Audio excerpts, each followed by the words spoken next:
Buenas noches amigos de Belén Activo, mi nombre es Pablo Villas, administrador del Comité de Deportes, director del programa Belén Activo. Hoy estamos acá participando del curso de Dirección Deportiva que el Comité Olímpico amablemente ha coordinado con el Comité de Deportes, dar acá a dirigentes y personas interesadas en aprender sobre el deporte y la dirección deportiva.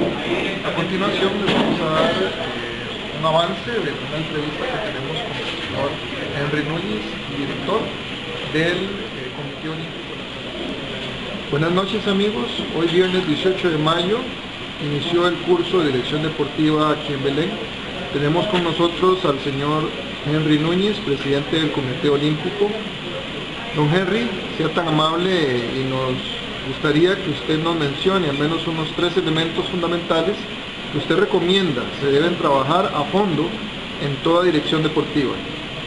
Bueno, es importante que toda organización deportiva, independientemente del tamaño que tenga, inicie primero con objetivos claros hacia dónde dirigirse. Para tener esos objetivos debemos establecer un plan estratégico hacia dónde vamos a dirigirnos. Debemos involucrar también a todas las personas que están alrededor de la organización y al interno de la organización. Debemos aprovechar a todo este personal, voluntariado, contratado, etcétera, que nos permitan llegar a esos objetivos. Y por último, debemos también tener claridad cuál debe ser la función de nuestra organización. Si estamos para nuestros atletas, si estamos para nuestros afiliados, y que esos objetivos que nos hemos planteado vayan en función de nuestros atletas.